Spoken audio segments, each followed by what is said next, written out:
ओम शांति।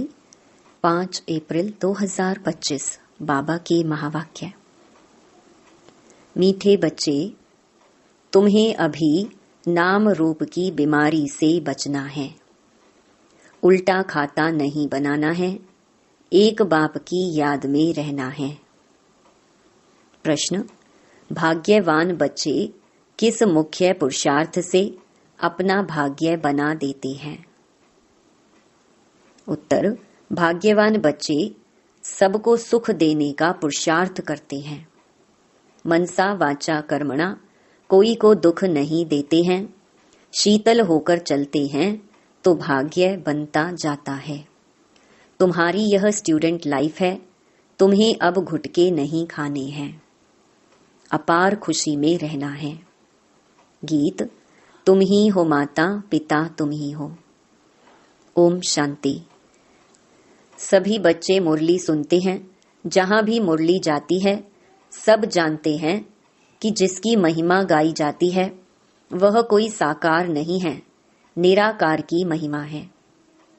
निराकार साकार द्वारा अभी सम्मुख मुरली सुना रहे हैं। ऐसे भी कहेंगे अभी हम आत्मा उन्हें देख रहे हैं। आत्मा बहुत सूक्ष्म है, इन आंखों से देखने में नहीं आती। भक्ति मार्ग में भी जानते हैं कि हम आत्मा सूक्ष्म है, परंतु पूरा रहस्य बुद्धि में नहीं है कि आत्मा है क्या। परमात्मा को याद करते हैं परंतु वह है क्या, यह दुनिया नहीं जानती।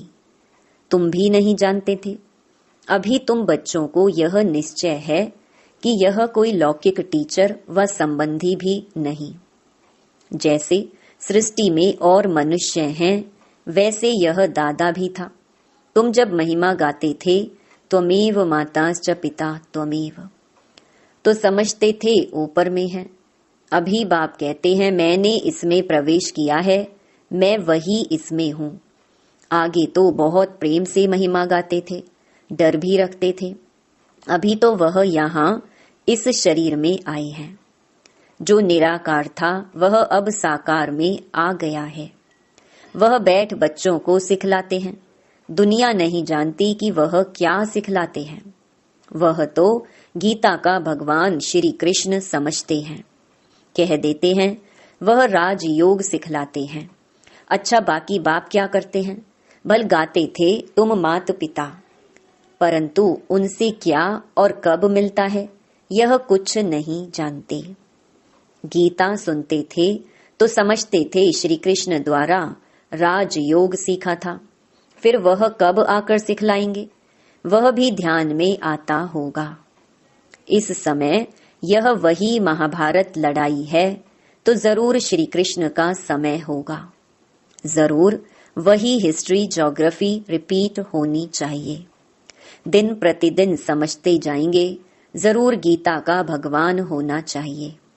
बरोबर महाभारत लड़ाई भी देखने में आती है। जरूर इस दुनिया का अंत होगा। दिखाते हैं पांडव पहाड़ पर चले गए तो उनकी बुद्धि में यह आता होगा बरोबर विनाश तो सामने खड़ा है। अब श्री कृष्ण है कहाँ? ढूंढते रहेंगे जब तक तुमसे सुने कि गीता का भगवान श्री कृष्ण नहीं शिव है। तुम्हारी बुद्धि में तो यह बात पक्की है। यह तुम कभी भूल नहीं सकते। कोई को भी तुम समझा सकते हो गीता का भगवान श्री कृष्ण नहीं शिव है। दुनिया में तो कोई भी नहीं कहेगा सिवाय तुम बच्चों के। अब गीता का भगवान राजयोग सिखलाते थे तो जरूर इससे सिद्ध होता है नर से नारायण बनाते थे। तुम बच्चे जानते हो भगवान हमको पढ़ाते हैं, बरोबर नर से नारायण बनाते हैं। इन लक्ष्मी नारायण का स्वर्ग में राज्य था ना। अभी तो वह स्वर्ग भी नहीं है तो नारायण भी नहीं है, देवताएं भी नहीं है। चित्र हैं जिससे समझते हैं यह होकर गए हैं। अभी तुम समझते हो इन्हों को कितने वर्ष हुए। तुमको पक्का मालूम है आज से 5000 वर्ष पहले इन्हों का राज्य था। अभी तो है अंत। लड़ाई भी सामने खड़ी है। जानते हो बाप हमको पढ़ा रहे हैं। सभी सेंटर्स में पढ़ते भी हैं तो पढ़ाते भी हैं। पढ़ाने की युक्ति बड़ी अच्छी है, चित्रों द्वारा समझानी अच्छी मिल सकेगी। मुख्य बात है गीता का भगवान शिव व श्री कृष्ण। फर्क तो बहुत है ना। सदगति दाता स्वर्ग की स्थापना करने वाला अथवा आदि सनातन देवी देवता धर्म की फिर से स्थापना करने वाला शिव व श्री कृष्ण। मुख्य है ही 3 बातों का फैसला। इस पर ही बाबा जोर देते हैं। बल ओपिनियन लिखकर देते हैं कि यह बहुत अच्छा है, परंतु इससे कुछ भी फायदा नहीं। तुम्हारी जो मुख्य बात है उस पर जोर देना है। तुम्हारी जीत भी है इसमें। तुम सिद्ध कर बतलाते हो भगवान एक होता है। ऐसे नहीं कि गीता सुनाने वाले भी भगवान हो गए। भगवान ने इस राजयोग द्वारा ज्ञान और देवी देवता धर्म की स्थापना की। बाबा समझाते हैं बच्चों पर माया का वार होता रहता है। अभी तक कर्मातीत अवस्था को कोई ने पाया नहीं है। पुरुषार्थ करते करते अंत में तुम एक बाबा की याद में सदैव हर्षित रहेंगे। कोई मुरझाइश नहीं आएगी। अभी तो सिर पर पापों का बोझा बहुत है, वह याद से ही उतरेगा। बाप ने पुरुषार्थ की युक्तियां बतलाई हैं, याद से ही पाप कटते हैं। बहुत बुद्धू हैं जो याद में ना रहने कारण फिर नाम रूप आदि में फंस पड़ते हैं। हर्षित मुख हो किसको ज्ञान समझाएं वह भी मुश्किल है। आज किसको समझाया, कल फिर घुटका आने से खुशी गुम हो जाती है। समझना चाहिए यह माया का वार होता है। इसीलिए पुरुषार्थ कर बाप को याद करना है। बाकी रोना पीटना व बेहाल नहीं होना है। समझना चाहिए माया पादर माना जूता मारती है, इसीलिए पुरुषार्थ कर बाप को याद करना है। बाप की याद से बहुत खुशी रहेगी। मुख से झट वाणी निकलेगी, पतित पावन बाप कहते हैं कि मुझे याद करो। मनुष्य तो एक भी नहीं जिसको रचता बाप का परिचय हो। मनुष्य होकर और बाप को ना जाने तो जानवर से भी बदतर हुआ। गीता में श्री कृष्ण का नाम डाल दिया है तो बाप को याद कैसे करें? यही बड़ी भूल है जो तुमको समझानी है। गीता का भगवान शिव बाबा है, वही वर्षा देते हैं। मुक्ति जीवन मुक्ति दाता वह है, और धर्म वालों की बुद्धि में बैठता नहीं। वह तो हिसाब किताब चुकतू कर वापस चले जाएंगे। पिछाड़ी में थोड़ा परिचय मिला फिर भी जाएंगे अपने धर्म में। तुमको बाप समझाते हैं तुम देवता थे, अभी फिर बाप को याद करने से तुम देवता बन जाएंगे। विकर्म विनाश हो जाएंगे। फिर भी उल्टे सुलटे धंधे कर लेते हैं। बाबा को लिखते हैं आज हमारी अवस्था मुरझाई हुई है। बाप को याद नहीं किया। याद नहीं करेंगे तो जरूर मुरझाएंगे। यह है ही मुर्दों की दुनिया। सभी मरे पड़े हैं। तुम बाप के बने हो तो बाप का फरमान है मुझे याद करो तो विकर्म विनाश हो जाएं। यह शरीर तो पुराना तमो प्रधान है। पिछाड़ी तक कुछ ना कुछ होता रहेगा। जब तक बाप की याद में रहे कर्मातीत अवस्था को पाए तब तक माया हिलाती रहेगी, किसको भी छोड़ेगी नहीं। जांच करते रहना चाहिए कि माया कैसे धक्का खिलाती है। भगवान हमको पढ़ाते हैं, यह भूलना क्यों चाहिए। आत्मा कहती है हमारा प्राणों से प्यारा वह बाप ही है। ऐसे बाप को फिर तुम क्यों भूलते हो। बाप धन देते हैं दान करने के लिए। प्रदर्शनी मेले में तुम बहुतों को दान कर सकते हो। आपे ही शौक से भागना चाहिए। अभी तो बाबा को ताकीद करनी पड़ती है, उमंग दिलाना पड़ता है, जाकर समझाओ। उसमें भी अच्छा समझा हुआ चाहिए। देह अभिमानी का तीर लगेगा नहीं। तलवारें भी अनेक प्रकार की होती है ना। तुम्हारी भी योग की तलवार बड़ी तीखी चाहिए। सर्विस का उल्लास चाहिए। बहुतों का जाकर कल्याण करें। बाप को याद करने की ऐसी प्रैक्टिस हो जाए जो पिछाड़ी में सिवाय बाप के और कोई याद ना पड़े। तब ही तुम राजाई पद पाएंगे। अंतकाल जो अलफ को सिमरे और फिर नारायण को सिमरे। बाप और नारायण माना वर्षा ही याद करना है। परंतु माया कम नहीं है। कच्चे तो एकदम ढेर हो पड़ते हैं। उल्टे कर्मों का खाता तब बनता है जब किसी के नाम रूप में फंस पड़ते हैं। एक दो को प्राइवेट चिट्ठियां लिखते हैं, देहधारियों से प्रीत हो जाती है तो उल्टे कर्मों का खाता बन जाता है। बाबा के पास समाचार आते हैं, उल्टा सुल्टा काम कर, फिर कहते हैं बाबा हो गया। अरे खाता उल्टा तो हो गया ना। यह शरीर तो पलीत है, उनको तुम याद क्यों करते हो? बाप कहते हैं मुझे याद करो तो सदैव खुशी रहे। आज खुशी में है, कल फिर मुर्दे बन पड़ते हैं। जन्म जन्मांतर नाम रूप में फंसते आते हैं ना। स्वर्ग में यह बीमारी नाम रूप की होती नहीं, वहां तो मोहजीत कुटुंब होता है। जानते हैं हम आत्मा हैं, शरीर नहीं। वह है ही आत्म अभिमानी दुनिया, यहाँ है देह अभिमानी दुनिया। फिर आधा कल्प तुम देही अभिमानी बन जाते हो। अब बाप कहते हैं देह अभिमान छोड़ो। देही अभिमानी होने से बहुत मीठे शीतल हो जाएंगे। ऐसे बहुत थोड़े हैं, पुरुषार्थ कराते रहते हैं कि बाप की याद ना भूलो। बाप फरमान करते हैं मुझे याद करो, चार्ट रखो, परंतु माया चार्ट भी रखने नहीं देती है। ऐसे मीठे बाप को तो कितना याद करना चाहिए। यह तो पतियों का पति, बापों का बाप है ना। बाप को याद कर फिर दूसरों को भी आप समान बनाने का पुरुषार्थ करना है। इसमें दिलचस्पी बहुत अच्छी रखनी चाहिए। सर्विसेबल बच्चों को तो बाप नौकरी से छुड़ा देते हैं।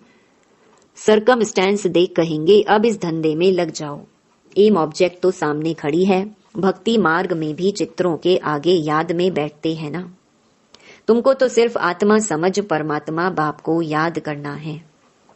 विचित्र बन विचित्र बाप को याद करना है, यह मेहनत है। विश्व का मालिक बनना कोई मासी का घर नहीं है।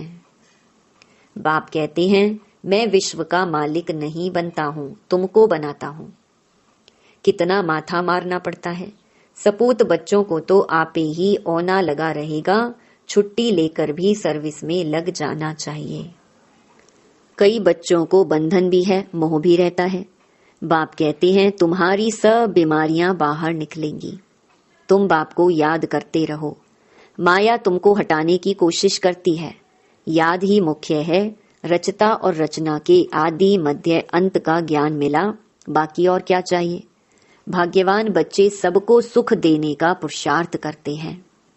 मनसा वाचा कर्मणा, किसी को दुख नहीं देते हैं, शीतल होकर चलते हैं तो भाग्य बनता जाता है। अगर कोई नहीं समझते हैं तो समझा जाता इनके भाग्य में नहीं है। जिनके भाग्य में है वह अच्छी रीति सुनते हैं, अनुभव भी सुनाते हैं ना, क्या क्या करते थे। अब मालूम पड़ा है जो कुछ किया उससे दुर्गति ही हुई। सदगति को तब पाएं जब बाप को याद करें। बहुत मुश्किल कोई घंटा आधा घंटा याद करते होंगे, नहीं तो गुटखा खाते रहते हैं। बाप कहते हैं आधा कल्प गुटखा खाया, अब बाप मिला है। स्टूडेंट लाइफ है तो खुशी होनी चाहिए ना, परंतु बाप को घड़ी घड़ी भूल जाते हैं। बाप कहते हैं तुम कर्म योगी हो। वह धंधा आदि तो करना ही है, नींद भी कम करना अच्छा है। याद से कमाई होगी, खुशी भी रहेगी। याद में बैठना जरूरी है। दिन में तो फुर्सत नहीं मिलती है, इसीलिए रात को समय निकालना चाहिए। याद से बहुत खुशी रहेगी। किसको बंधन है तो कह सकते हैं हमको तो बाप से वर्षा लेना है, इसमें कोई रोक नहीं सकता। सिर्फ गवर्नमेंट को जाए समझाओ कि विनाश सामने खड़ा है। बाप कहते हैं मुझे याद करो तो विकर्म विनाश होंगे। और यह अंतिम जन्म तो पवित्र रहना है, इसलिए हम पवित्र बनते हैं।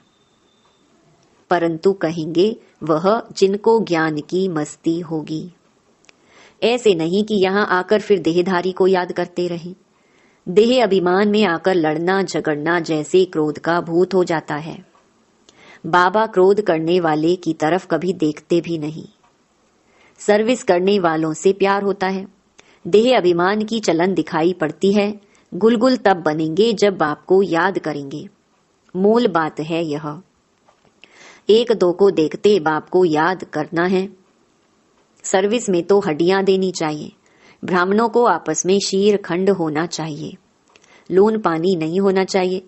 समझ ना होने के कारण एक दो से नफरत, बाप से भी नफरत लाते रहते हैं। ऐसे क्या पद पाएंगे? तुमको साक्षात्कार होंगे, फिर उस समय स्मृति आएगी, यह हमने गफलत की। बाप फिर कह देते हैं, तकदीर में नहीं है तो क्या कर सकते हैं। अच्छा, मीठे मीठे सिकी लधे बच्चों प्रति माता पिता बाप दादा का याद प्यार और गुड मॉर्निंग। रूहानी बाप की रूहानी बच्चों को नमस्ते। धारणा के लिए मुख्य सार। पहला, निर्बंधन बनने के लिए ज्ञान की मस्ती हो, देह अभिमान की चलन ना हो, आपस में लोन पानी होने के संस्कार ना हो। देहधारियों से प्यार है तो बंधन मुक्त हो नहीं सकते। दूसरा, कर्म योगी बनकर रहना है, याद में बैठना जरूर है। आत्म अभिमानी बन बहुत मीठा और शीतल बनने का पुरुषार्थ करना है। सर्विस में हड्डियां देनी है। वरदान, श्रीमत से मनमत और जनमत की मिलावट को समाप्त करने वाले सच्चे स्व कल्याणी भव। बाप ने बच्चों को सभी खजाने स्व कल्याण और विश्व कल्याण के प्रति दिए हैं, लेकिन उन्हें व्यर्थ तरफ लगाना, अकल्याण के कार्य में लगाना, श्रीमत में मनमत और जनमत की मिलावट करना, यह अमानत में खयानत है। अब इस खयानत और मिलावट को समाप्त कर रूहानियत और रहम को धारण करो। अपने ऊपर और सर्व के ऊपर रहम कर स्व कल्याणी बनो। स्व को देखो, बाप को देखो, औरों को नहीं देखो। स्लोगन, सदा हर्षित वही रह सकते हैं जो कहीं भी आकर्षित नहीं होते हैं। अव्यक्त इशारे। कंबाइंड रूप की स्मृति से सदा विजयी बनो। बाबा और हम कंबाइंड हैं। करावन हार बाबा और करने के निमित्त मैं आत्मा हूं। इसको कहते हैं असोच, अर्थात एक की याद। शुभ चिंतन में रहने वाले को कभी चिंता नहीं होती। जैसे बाप और आप कंबाइंड हो, शरीर और आत्मा कंबाइंड है, आपका भविष्य विष्णु स्वरूप कंबाइंड है, ऐसे स्व सेवा और सर्व की सेवा कंबाइंड हो, तब मेहनत कम, सफलता ज्यादा मिलेगी। अच्छा, ओम शांति।